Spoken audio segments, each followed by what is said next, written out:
दोस्तों ये कहानी है एक ऐसे आदमी की जिसके पास एक ऐसी पावर आ जाती है जिसमें वो जब भी किसी का हाथ पकड़ता वो उसके पास्ट और फ्यूचर के बारे में सब कुछ जान जाता। तो कहानी की शुरुआत में हम जॉनी दलाल को देखते हैं जो एक टीचर होता है। आगे वो अपनी गर्लफ्रेंड सारा के साथ एक अम्यूजमेंट पार्क में जाता है जहाँ वो दोनों एक रोलर कोस्टर पर बैठे हुए थे। लेकिन तभी अचानक जॉनी दलाल को बहुत तेज सिर दर्द होने लगता है। उसको लगता है कि शायद ये सब इस रोलर कोस्टर की वजह से हो रहा होगा, इसलिए वो इस बात को इग्नोर कर देता है। फिर रात को जॉनी दलाल अपनी गर्लफ्रेंड को उसके घर पर छोड़ने जाता है, लेकिन जाने से पहले उसकी गर्लफ्रेंड उसे पकड़कर चूसने लगती है। तभी अचानक वहाँ पर बहुत तेज बारिश शुरू हो जाती है, जिसको देखकर सारा उसे कहती है कि जाने मन आज रात तुम यहीं पर रुक जाओ, मौसम भी रोमांटिक है और मैं भी पूरी तरह गीली हो चुकी हूँ और अगर तुम चाहो तो हम दोनों पूरी रात मजदूरी कर सकते हैं। लेकिन ये चूतिया पता नहीं क्यों उसे मना कर देता है। वो उसे कहता है कि जाने मन कुछ चीजें समय आने पर ही अच्छी लगती हैं, जो कहकर वो वहाँ से चला जाता है। आगे जब वो अपनी गाड़ी में बैठकर घर जा रहा था तभी एक दूध का टैंकर भी उसी रास्ते से गुजर रहा था। वहीं उस टैंकर के ड्राइवर को नींद आ गई थी, जिससे उसका बैलेंस बिगड़ जाता है और वो टैंकर बेकाबू होकर पलट जाता है। उधर जॉनी दलाल भी वहीं से आ रहा था, लेकिन बारिश की वजह से वो उस टैंकर को देख नहीं पाता और उसकी गाड़ी का उस टैंकर से एक्सीडेंट हो जाता है। फिर अगले सीन में हम जॉनी दलाल को हॉस्पिटल में देखते हैं। तभी वहाँ पर उसे देखने सारा आती है और जॉनी की हालत को देखकर बहुत रोती है। वो उसे कहती है कि जाने मन प्लीज तुम मुझे छोड़कर मत जाना, हम जल्दी ही शादी कर लेंगे और हमेशा साथ रहेंगे।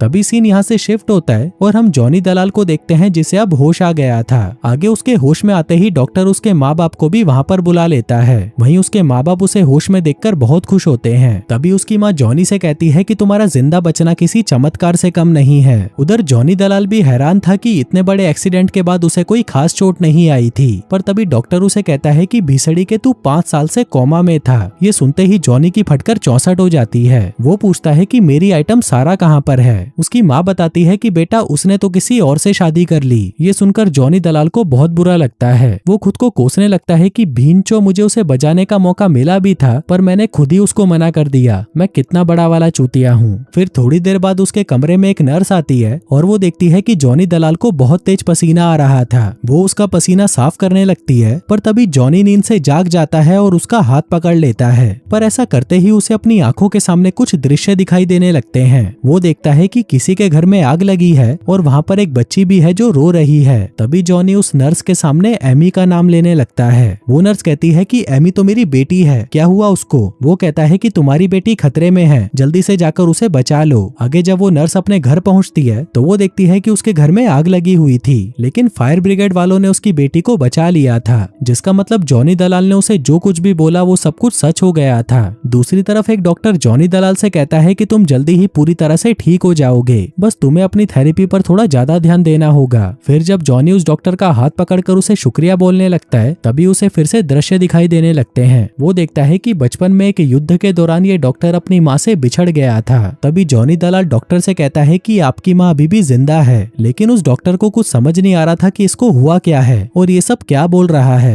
वो जॉनी से पूछता है कि तुम क्या बोल रहे हो? जॉनी दलाल कहता है कि अबे चूतिए तेरी माँ अभी भी जिंदा है। डॉक्टर कहता है कि ये इम्पॉसिबल है। जॉनी दलाल कहता है कि मुझे पता है कि अभी वो कहाँ पर है। अब उस डॉक्टर को समझ नहीं आ रहा था कि जॉनी दलाल को ये सब कैसे पता चला, लेकिन बाद में जब वो डॉक्टर जॉनी की दी हुई जानकारी को चेक करता है तब उसे पता चलता है कि जॉनी ने जो कुछ भी कहा था वो सारी बातें सच थी। आगे जॉनी दलाल अपने घर आ जाता है और तभी वहाँ पर उससे मिलने उसकी गर्लफ्रेंड सारा आती है। वो उसे कहती है कि भीसड़ी के तुझे तो पता भी नहीं होगा कि मेरी शादी हो चुकी है। वो कहता है कि मुझे पता है कि तू अब किसके लिए घोड़ी बनती है। वहीं जॉनी दलाल की हालत देखकर सारा बहुत दुखी हो जाती है। वो उसे कहती है कि काश उस रात तुम मेरे घर पर रुक जाते तो ऐसा कुछ नहीं होता। जॉनी दलाल कहता है कि हाँ मैं ही चूतिया था, लेकिन अब इन बातों का कोई मतलब नहीं। जिसके बाद सारा वहाँ से चली जाती है, लेकिन थोड़ी ही दूर जाने के बाद वो फिर से रोने लगती है, क्योंकि वो लेना तो जॉनी दलाल का ही चाहती थी, पर अब उसे मजबूरी में किसी और का लेना पड़ रहा है। फिर अगले दिन जब जॉनी डॉक्टर से मिलने जाता है तब वो डॉक्टर उसे बताता है कि उस नर्स की वजह से सबको तुम्हारी पावर्स के बारे में पता चल चुका है। मुझे लगता है कि अब हमें प्रेस कॉन्फ्रेंस रखकर सबको इसके बारे में बता देना चाहिए। वहीं ये बात जॉनी दलाल को भी सही लगती है, जिसके बाद वो डॉक्टर वहाँ पर एक प्रेस कॉन्फ्रेंस रखता है। इसी दौरान एक रिपोर्टर जॉनी दलाल को उसकी पावर्स दिखाने को कहता है, जिसके बाद वो उसके पास आकर बैठ जाता है और उसे कहता है कि बताओ मेरा फ्यूचर क्या होगा। तभी जॉनी दलाल उसका हाथ पकड़ता है और उसे कहता है कि क्या तुम्हें पता है तुम्हारी बहन की मौत क्यों हुई थी? दरअसल उसने खुदकुशी कर ली थी। ये सुनकर वो रिपोर्टर उसे चूतिया कहता है और वहाँ से जाने जाने लगता है। उधर ये सब जॉनी दलाल के माँ बाप भी टीवी पर देख रहे थे और तभी उसकी माँ को हार्ट अटैक आ जाता है। आगे जॉनी अपनी माँ से मिलने जाता है और उसकी आंखों के सामने ही उसकी माँ की मौत हो जाती है। इसके बाद ब्रह्म राक्षस नाम का एक पुलिस वाला जॉनी दलाल के घर पर आता है और उसे कहता है कि हमें तुम्हारी मदद की जरूरत है। दरअसल तुम्हारे पास जो शक्तियां हैं, हम उसके इस्तेमाल से शहर में बढ़ रहे जुर्म को रोक सकते हैं। ये शक्तियां भगवान ने तुम्हें गिफ्ट में दी हैं और तुम चाहो तो इसका सही इस्तेमाल कर सकते हो। उधर जॉनी दलाल जो अपनी माँ की मौत से पहले ही बहुत परेशान था, वो उस पुलिस वाले से कहता है कि कौन सा गिफ्ट, 5 साल से मैं कोमा में था, मेरी बंदी मुझे छोड़कर चली गई और अब मेरी माँ भी मेरे साथ नहीं है। प्लीज मुझे माफ करना, पर इस हालत में मैं आपकी कोई मदद नहीं कर सकता।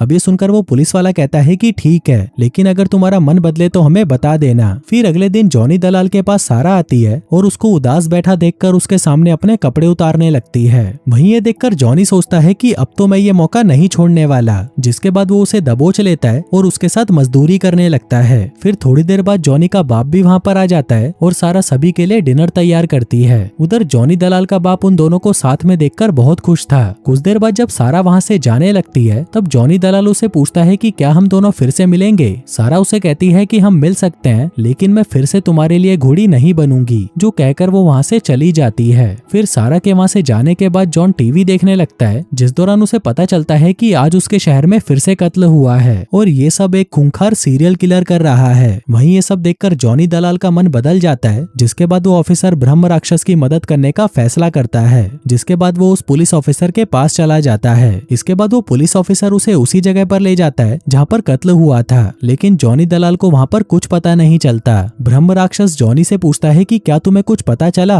वो कहता है कि मेरी शक्तियाँ ऐसे काम नहीं करती, मुझे किसी को छूना होगा, तभी मुझे पता चल पाएगा कि यहाँ पर क्या हुआ था। तभी ब्रह्म राक्षस क्राइम सीन पर मिला एक बीड़ी का पैकेट जॉनी दलाल को देता है, लेकिन उसको छूने पर भी उसे कुछ पता नहीं चलता। वो कहता है कि मुझे किसी इंसान की जरूरत पड़ेगी। इसी दौरान ब्रह्म राक्षस को खबर मिलती है कि शहर में एक और कत्ल हुआ है। अब ये सुनते ही वो जॉनी दलाल को लेकर उसकी डेड बॉडी के पास जाता है, जहाँ पर जॉनी जब उस डेड बॉडी का हाथ पकड़ता है, तभी उसे दृश्य दिखाई देने लगते हैं। वो देखता है कि क्राइम सीन पर एक आदमी खड़ा था जो एक लड़की को अपने पास बुलाता है। वहीं वो लड़की भी उस आदमी को जानती थी, तो वो उसके पास चली जाती है, पर तभी वो आदमी उसको पकड़कर उसके साथ जबरदस्ती करने लगता है, पर वो लड़की उस आदमी को दूर कर देती है। लेकिन तभी वो आदमी उस लड़की को नीचे गिरा देता है और अपने पास रखी एक कैंची से उसे मार डालता है। वहीं जॉनी दलाल उस खूनी का चेहरा देख लेता है और ब्रह्म राक्षस से कहता है कि मैंने उस खूनी को देख लिया है, वो और कोई नहीं बल्कि तुम्हारा ही एक साथी बिट्टू बेईमान है। ब्रह्म राक्षस जल्दी से बिट्टू बेईमान को वहाँ पर बुलाता है, पर तभी उसका एक साथी कहता है कि सर वो तो अभी अभी गाड़ी लेकर यहाँ से चला गया। तभी ब्रह्म राक्षस तुरंत जॉनी दलाल को लेकर बिट्टू बेईमान के घर पहुँच जाता है। वो घर का दरवाजा खटखटाता है, पर तभी वहाँ पर उसकी माँ आकर कहती है कि बिट्टू अभी घर पर नहीं है। जॉनी दलाल कहता है कि वो भीसड़ी का घर पर ही है, मैंने अभी उसे ऊपर मुट्ठी बजाते हुए देखा है। ये सुनते ही ब्रह्म राक्षस अंदर जाकर बिट्टू बेईमान के कमरे की तरफ जाने लगता है, पर तभी उसकी माँ जॉनी से कहती है कि मेरे बेटे को अकेला छोड़ दे कुत्ते के बच्चे। लेकिन तभी जॉनी दलाल उसका हाथ भी पकड़ लेता है और उसे कहता है कि बुढ़िया, तो तुझे भी पता था कि तेरा बेटा सीरियल किलर है और तू ये सब जानते हुए भी उसे बचा रही है। जिसके बाद जॉनी दलाल भी ऊपर जाने लगता है। वहीं बिट्टू बेईमान को पता चल चुका था कि अब उसकी गीण मरने वाली है, इसलिए वो बाथरूम में जाता है और खुद को खुशी दे देता है। वहीं वो दोनों जब तक बाथरूम में पहुंचते तब तक बिट्टू बेईमान मारा जा चुका था। तभी उसकी माँ उस पुलिस वाले की गन उठाकर जॉनी दलाल पर शूट कर देती है, लेकिन तभी ब्रह्म राक्षस वहाँ पर आकर उसको भी शूट कर देता है, जिससे उसकी माँ भी वहीं पर मारी जाती है। वहीं उसकी माँ ने जो गोली चलाई थी वो जॉनी दलाल के पैरों पर लगी थी, लेकिन इस घटना का उस पर बहुत गहरा असर होता है और वो अपना घर छोड़कर दूसरे शहर चला जाता है। फिर कुछ दिनों बाद जॉनी दलाल से मिलने उसका डॉक्टर वहाँ पर आता है। वो उसे बताता है कि पिछले कई महीनों में मैंने बहुत सारी रिसर्च करी, जिस दौरान मुझे पता चला कि तुम्हारी तरह और भी लोग हैं जिनके पास तुम्हारी जैसी ही शक्तियां हैं, लेकिन ये शक्तियां समय के साथ साथ तुम पर हावी होती जाएंगी और तुम्हारा शरीर कमजोर होने लगेगा, जिसके अंत में तुम्हारी मौत भी हो सकती है। लेकिन अगर तुम मेरे क्लिनिक में आ जाओ तो शायद हम इन शक्तियों पर काबू पा सकते हैं। लेकिन जॉनी दलाल उसे कहता है कि नहीं, मैं यहीं पर ठीक हूँ। आगे वो उस डॉक्टर को बहुत सारे लेटर्स दिखाता है जो कि लोगों ने उसे भेजे थे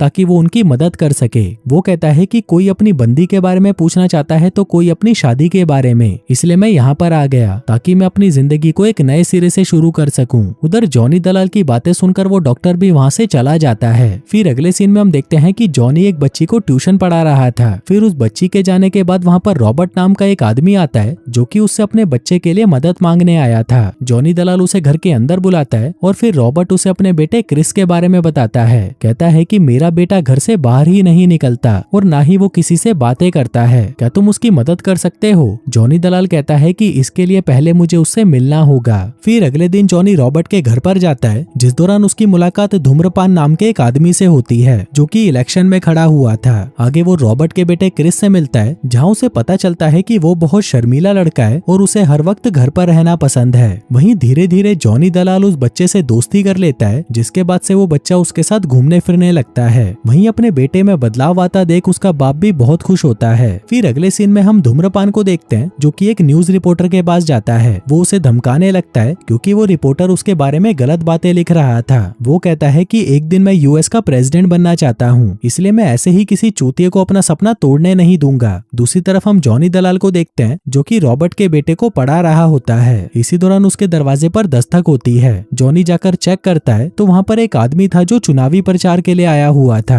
पर तभी जॉनी दलाल उसे कहता है कि मैं अभी थोड़ा बिजी हूँ। वो आदमी कहता है कि कोई बात नहीं, बस आप ये टेम्पलेट्स अपने पास रख लीजिए। जिसके बाद वो अपनी पत्नी को वहाँ पर बुलाता है, जो कि कोई और नहीं बल्कि सारा होती है। आगे सारा और जॉनी एक दूसरे से ऐसे बातें करते हैं जैसे वो एक दूसरे को जानते तक नहीं। फिर उन दोनों के वहाँ से जाने के बाद जॉनी दलाल खुद को संभाल नहीं पाता और क्रिस के सामने फूट फूट कर रोने लगता है। तभी क्रिस जॉनी दलाल का हाथ पकड़ लेता है और जॉनी दलाल को फिर से दृश्य दिखाई देने लगते हैं। वो देखता है कि क्रिस आइस हॉकी खेलने गया था, लेकिन एक दुर्घटना की वजह से वो पानी में डूबकर मर गया। ये देखकर जॉनी उसे उसके बाप के पास ले जाता है, पर तभी वो देखता है कि उसके बाप ने आइस हॉकी खेलने का सामान मंगवाया था। वो अपने बेटे से कहता है कि कल हम तुम्हारे दोस्तों के साथ आइस हॉकी खेलने चलेंगे। तभी जॉनी दलाल उसे कहता है कि आपको इसे घर पर ही रखना चाहिए, क्योंकि इसके साथ कोई भी हादसा हो सकता है। पर रॉबर्ट उसे कहता है कि तुम्हें इसमें दखल देने की कोई जरूरत नहीं, मैंने तुम्हें यहाँ पर सिर्फ इसे पढ़ाने के लिए रखा है, न कि कोई बकचोदी करने के लिए। उधर जॉनी दलाल भी गुस्सा हो जाता है और उसे गालियां देते हुए वहाँ से चला जाता है।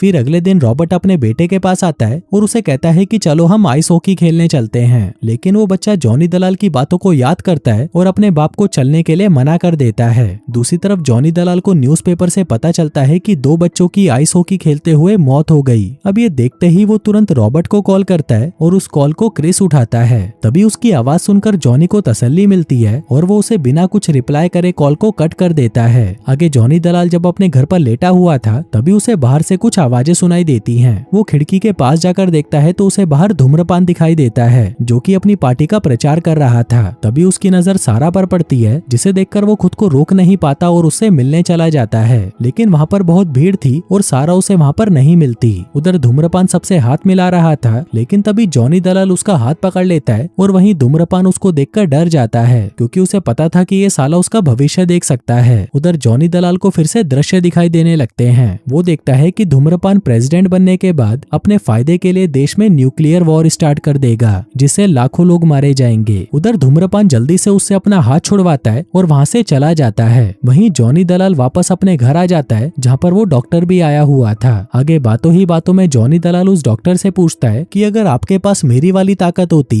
और आपको पता चलता कि हिटलर आगे जाकर तबाही मचाने वाला है, तो क्या आप उसे मार देते? डॉक्टर कहता है कि हाँ, मैं यही करता। वहीं ये जवाब सुनकर जॉनी दलाल भी समझ जाता है कि उसे अब आगे क्या करना है, जिसके बाद वो एक राइफल का जुगाड़ करता है और उसी जगह पर जाकर छुप जाता है जहाँ पर धूम्रपान आकर भाषण देने वाला था। कुछ देर बाद धूम्रपान भी वहाँ पर पहुँच जाता है और वहाँ पर लोग उसका स्वागत करते हैं। वहीं स्टेज पर सारा भी अपने बेटे के साथ मौजूद थी। अब इससे पहले कि जॉनी धूम्रपान पर गोली चलाता, सारा उसे देख लेती है। उधर जॉनी उस पर गोली चला देता है, लेकिन उसका निशाना चूक जाता है। तभी धूम्रपान अपनी जान बचाने के लिए सारा के बच्चे को अपनी ढाल बना लेता है। अब इससे पहले कि जॉनी दलाल फिर से गोली चलाता, सिक्योरिटी वाले जॉनी दलाल को गोली मार देते हैं और वो नीचे आकर गिरता है। अब वो अपनी आखिरी सांसें ले रहा था, तभी धूम्रपान उसके पास आता है और उसे पूछता है कि तुमने ऐसा क्यों किया। इसी दौरान जॉनी दलाल उसका हाथ पकड़ता है और उसे दिखाई देता है कि जिस तरह से उसने अपनी जान बचाने के लिए एक बच्चे का इस्तेमाल किया, उसके बाद से लोग उससे नफरत करने लगे हैं, जो सब देखकर वो आगे जाकर खुदकुशी कर लेगा। तभी जॉनी दलाल उसे कहता है कि तुम्हारा खेल खत्म, जो सुनकर धूम्रपान गुस्सा होकर वहाँ से चला जाता है। फिर उसके जाते ही सारा जॉनी के पास आती है और जॉनी दलाल उसकी बाहों में अपना दम तोड़ देता है। और दोस्तों, इसी के साथ ही ये कहानी यहीं खत्म हो जाती है।